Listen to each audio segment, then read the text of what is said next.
Halo semua, apa kabar? Selamat pagi dan selamat beraktivitas. Oke, dalam review PAS ini saya akan menyampaikan beberapa materi atau topik ya, yang pastinya sudah kita pelajarin. Oke. Nah, yang pertama itu adalah untuk menghitung pendapatan nasional. Ada tiga metode ya, untuk metode pendapatan pendekatan pengeluaran, pendapatan dan pendekatan produksi. Tapi yang keluar hanya dua pendekatan, yaitu income approach dan expenditure approach ya, pendekatan pendapatan dan pendekatan pengeluaran ya. Nah, ini soalnya. Nah, ini kan ditanyakan pendekatan pendapatan, income approach. Berarti rumusnya RWIP, rent, wages plus interest plus profit.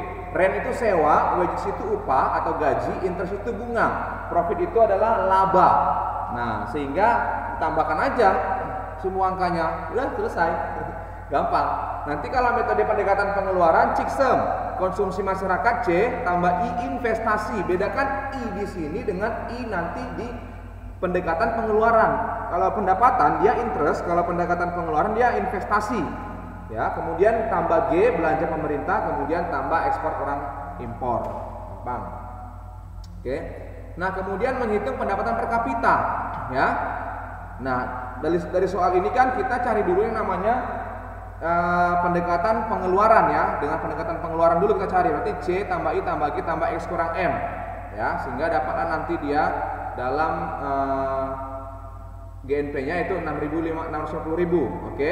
Nah, kemudian cari pendapatan per kapita, yaitu rumusnya itu adalah GNP per jumlah penduduk. Nah, di mana GNP-nya itu adalah tadi 650.000 per jumlah penduduknya 200 juta. Ya udah, bagikan aja, ini kan miliar, bagikan. Maka dapatlah GNP per kapitanya 3.250.000. Nah, itu pasti keluar nanti soalnya. Oke? Tapi bukan ini soalnya, tapi mirip seperti ini. Kemudian menghitung inflasi. Nah, menghitung inflasi juga keluar, yaitu laju inflasi adalah indeks harga konsumen ya. Indeks harga konsumen. Nah, tahun berjalan yang ditanyakan nanti tahun 2008, di sini 160,40 kan, dikurang tahun sebelumnya. Sorry, dalam konteks ini adalah bulan ya. Berarti bulan yang berjalan Februari 2008 dikurang bulan sebelumnya 156,25 dibagi dengan 156,25 dikali 100%. Nah, itu dia. Ya, sehingga muncullah laju inflasi itu adalah 0,02656 kali 100%, yaitu 2,65. Ingat ya, laju inflasi itu yang ditanyakan kurang tahun atau bulan sebelumnya per tahun atau bulan sebelumnya dikali 100%. Ya, pakai indeks harga konsumen. Nah, gampang. Jawabannya D. Kemudian jenis pengangguran, ada pengangguran konjungtor, pengangguran struktural, kemudian ada pengangguran friksional, ya. Kemudian ada pengangguran musiman, kemudian ada pengangguran teknologi. Nah, itu kamu harus baca-baca lagi nanti, ya. Oke. Yang selanjutnya fungsi APBN. Ada fungsi alokasi, kemudian ada fungsi distribusi, kemudian ada fungsi stabilisasi, dan ada fungsi otorisasi, lalu ada fungsi perencanaan. Nah, ini juga pelajarin, ya. Gampang-gampang, nggak susah. Oke. Baca-baca lagi nanti fungsi pengawasan. Ini kan teori ya, tinggal baca aja kalau teori ya. Kemudian instrumen kebijakan moneter, yaitu open market policy atau politik pasar terbuka. Nah, kemudian ini yang keluar tuh yang seperti ini. Kalau ingin mengurangi jumlah uang beredar, maka Bank BI akan menjual surat berharga. Itu dia open market policy ya. Kalau ingin menambah jumlah beredar, mereka membeli. Ini ya, perhatikan ini. Ya. Nah, ingin menambah membeli. Nah, ayo, nanti ada keluar soal seperti ini.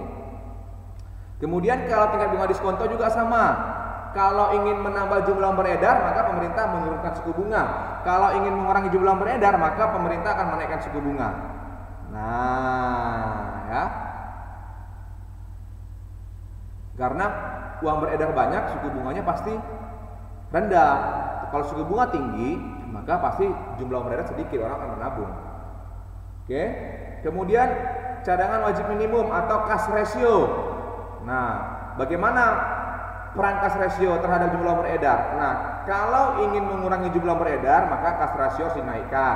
Sebaliknya, kalau ingin menambah jumlah beredar, maka cash ratio diturunkan. Nah, gampang. Nah, oke. Nah, itulah tadi reviewnya. Kemudian nanti kita sudah share juga di Edmodo-nya beberapa soal-soal yang perlu kalian jawab ya. Ya, tadi ada pengangguran, kemudian inflasi, ya, kemudian APBN, ya, kebijakan moneter, oke, menghitung pendapatan nasional, oke, gampang-gampang ya, pengangguran. Nah, itu tadi reviewnya semua. Nah, pesan serian, ikuti ujian PAS ini sesuai dengan jadwalnya. Usahakan sebisa mungkin jangan sampai susulan ya, karena soal susulan lebih susah daripada soal yang kalian ikuti di jam yang pertama, atau soal yang sebelum susulan, atau kalian tidak susulan ya, karena susah membuat soalnya. Jadi tinggal yang sesusahnya untuk yang susulan. Oke ya, kecuali kalau kalian sakit ya apa boleh buat ya. Pesan serian terakhir, tetap semangat, kerjakan dengan benar, jangan mencontek ya, karena contek itu tidak baik. Kemudian jaga kesehatan, pakai masker, harus cuci tangan. Oke, terima kasih semuanya, sampai ketemu dalam pertemuan selanjutnya. Bye.